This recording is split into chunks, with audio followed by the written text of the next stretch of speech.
Masyarakat kembali dikagetkan dengan pembunuhan sadis yang terjadi di Bekasi, Jawa Barat. Pelaku diduga masih memiliki hubungan keluarga dengan korban. Hingga saat ini polisi masih mendalami motif pelaku melakukan pembunuhan satu keluarga. Untuk membahasnya sudah bergabung di studio bersama kami Kabid Humas Polda Metro Jaya, Kombes Pol Argo Yuwono dan juga pengamat sosial sekaligus kriminolog Maman Suherman. Selamat pagi Pak Argo dan juga Mas Maman. Selamat pagi. Selamat pagi. Saya ingin ke Pak Argo terlebih dahulu untuk mengetahui perkembangan penyelidikan begitu. Pak Argo, sudah dilakukan upaya pencarian barang bukti di Kalimalang tetapi kondisinya tidak memungkinkan begitu semalam ya. Apa sebenarnya yang dicari ini adalah statement dari atau pernyataan dari HS atau apa sehingga mencari di Kalimalang? Baik ya, yang pertama ya berkaitan dengan tadi malam ya. Tadi malam itu penyidik Polda Metro Jaya mencari sebuah barang bukti.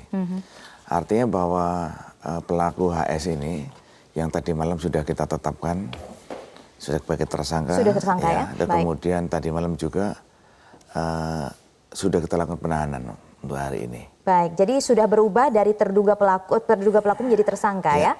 Baik, lalu kemudian apakah pencarian barang bukti di Kalimalang ini karena pernyataan yang diungkapkan oleh HS sendiri atau karena adanya penelusuran yang dilakukan oleh pihak kepolisian? Tentunya bahwa penyidik kan menyampaikan atau menanyakan kepada pelaku dalam menghabisi 4 orang nyawa itu menggunakan apa. Nah, jadi yang bersangkutan menceritakan, jadi menggunakan sebuah besi panjang ya, yang diambil dari dalam rumah itu sendiri, tempat perkakas di kamar di rumah itu. Oke, mungkin Anda bisa ceritakan bagaimana kronologisnya sehingga akhirnya bisa HS ini ditangkap begitu, karena salah satu kuncinya adalah mengenai mobil yang melaju kencang akhirnya ditemukan di daerah Cikarang begitu ya Pak ya? Jadi memang ya dalam suatu upaya untuk pengungkapan kasus kan ada 2 metode yang pernah kami sampaikan itu pengungkapan. Yang pertama metode induktif. Metode induktif itu berawal dari olah TKP. Jadi kejelian dari penyidik olah TKP dalam suatu perkara itu nanti akan memunculkan atau untuk mengungkap siapa pelakunya. Jadi kita di situ di dalam olah TKP itu kan ada beberapa barang bukti yang diambil. Kemudian kita mencari sidik jari, kita mencari barang yang ditinggalkan pelaku ya. Kemudian setelah itu berkembang mencari saksi. Saksi, kemudian apalagi barang bukti yang hilang gitu ya. Jadi yang selama ini kemarin kita cari adalah mobil. Ya, karena mobil itu setiap harinya itu dipanasi oleh korban ini. HS ini. Jadi bukan oleh korban. Oleh korban. Nah, dipanasi untuk operasional karena di belakangnya kan ada kos-kosan, depannya yang korban ini juga jualan untuk operasional di situ. Tapi ternyata pada saat itu hilang, tidak ada begitu. Kemudian ditelusuri akhirnya ditemukan di Cikarang dan setelah ditemukan di Cikarang dalam keadaan kosong begitu ya? Ya, kita identifikasi terhadap pelaku yang membawa mobil ini. Ternyata dia mempunyai tempat kos di daerah Cikarang. Oke, tapi kemudian HS yang kemudian sekarang sudah menjadi tersangka tidak ada di Cikarang saat itu. Ditemukannya di Garut. Apa yang ia lakukan? Apakah dia berupaya untuk kabur atau apa sebenarnya? Ya, sesuai dengan keterangan daripada HS ini, yang bersangkutan kan hobinya kan mendaki gunung ya. Mendaki gunung ya, saat waktu itu penyidik ke Garut, kemudian mencari yang bersangkutan. Beliau yang bersangkutan ada di satu rumah atau saung ya, satu rumah. Kemudian di sana setelah kita lakukan penangkapan, itu kita menemukan HS itu membawa ransel. Di dalamnya kita geledah, kita buka ada kunci mobil. Mobil itu. Makanya dibawa ke Jakarta, dicocokkan ternyata betul itu kunci daripada mobil eksteril itu. Jadi dia berupaya kabur ke Garut itu? Ya lari. Oke. Jadi sudah ditemukankah koneksi atau hubungan antara HS ini dengan keluarga korban? Hubungannya seperti apa? Kita sudah ketahui dari awal ya, bahwa HS ini masih ada hubungan kekerabatan dengan ibu korban. Dengan istri dari korban tersebut. Oke, saya ingin ke Mas Maman. Mas Maman, ini adalah satu kejahatan pembunuhan yang sepertinya dilakukan oleh kerabat. Apa yang sebenarnya Anda lihat ini, pola ini sering kali terjadikah atau ini khusus sekali? Kalau mengamati pemberitaannya kita bisa lihat bahwa pembunuhan sesadis ini ada 2 tipe.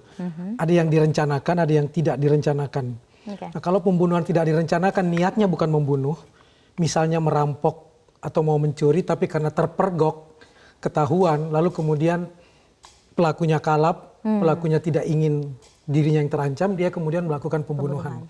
Tapi biasanya yang dia bunuh hanya orang-orang yang memergoki dia. Itu pembunuhan yang tidak direncanakan. Kalau pembunuhan yang direncanakan, biasanya seperti yang sekarang yang terjadi ini, sudah ada niat dari awal, kemudian berusaha untuk menghilangkan jejak sedemikian hingga sampai tidak ada satu orang pun yang tahu. Sehingga kalau perlu seluruh orang di dalam tempat itu dibunuh, supaya kalau nanti, kalau dia meninggalkan satu orang saja, ditakutkan dia dengan mudah langsung tunjuk hidung terhadap si pelaku. Nah, yang menarik, ini sepertinya campuran. Antara berencana atau antara berencana dan tidak. Nah, kalau yang berencana itu biasanya sudah ada hubungan relasional dengan antara pelaku dengan korban sebelumnya. Bisa jadi teman bisnis, bisa jadi masih ada hubungan saudara. Itu biasanya yang melatari pembunuhan yang direncanakan, sehingga kemudian menghabisi seluruh orang yang kemungkinan bisa menjadi saksi dan tahu dia. Nah, tapi yang terlihat sekarang yang menarik buat saya, ada benda yang kemudian dia bawa yang dengan mudah diidentifikasi. Mobil itu gitu kan. Jadi ini direncanakan atau tidak, ini yang nanti akan terus ditelusuri nih oleh timnya Pak Argo dan teman-teman di kepolisian. Apalagi kita dengar-dengar ada juga uang yang hilang dan sebagainya kan. Jadi belum bisa kita putuskan apakah dia tipe yang direncanakan atau tidak direncanakan. Jadi kalau Anda melihat polanya ini seperti ada campuran dari keduanya. Baik. Nah ya Mas Maman, kita tahan dulu. Memang ada salah satu penghuni rumah kos yang dikelola korban pembunuhan menyatakan masih sempat bertemu korban di Perum Nainggolan pada Senin malam pukul 22.30. Selain itu, sejak Senin malam hingga Selasa dini hari tidak terdengar gonggongan anjing milik korban. Hari Senin itu saya pulang kerja itu nyampe di sini setengah 11 malam sekitar. Terus dari situ sempat melihat korban di bawah, melihat korban lagi bebenah gitu. Terus ada satu penghuni kos yang mau belanja berpapasan di gerbang sama saya. Terus dari situ saya parkir motor langsung naik mandi, berdoa sama istri, udah seperti biasa tidur paginya itu nggak dengar apa-apa. Saya paginya itu bangun karena ada teriakan rame di bawah. Makanya jam 6.30 itu saya turun ke bawah. Kejadian sebelumnya itu nggak tahu sama sekali. Untuk anjing sih kalau dia orang baru datang ke sini pasti dia gonggong. Tapi kalau penghuni yang udah lama mondar-mandir di sini, biasa dia itu doang, ngendus doang, nggak gonggong.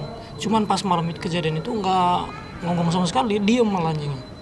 Nggak denger gonggong sampai pagi itu nggak gonggong. Ya Pak Argo, kalau dari kesaksian korban ini anjingnya tidak menggonggong, apakah ini artinya digunakan juga sebagai indikasi oleh pihak kepolisian bahwa ini memang orang dekat yang melakukan?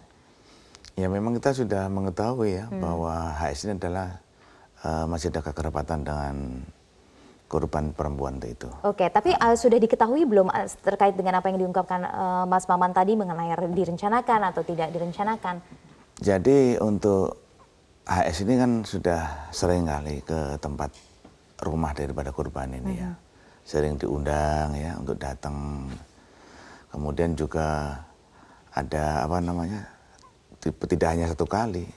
Kan yang bersangkutan sudah 3 tahun di Jakarta. Jadi hampir tiap bulan itu datang ke situ.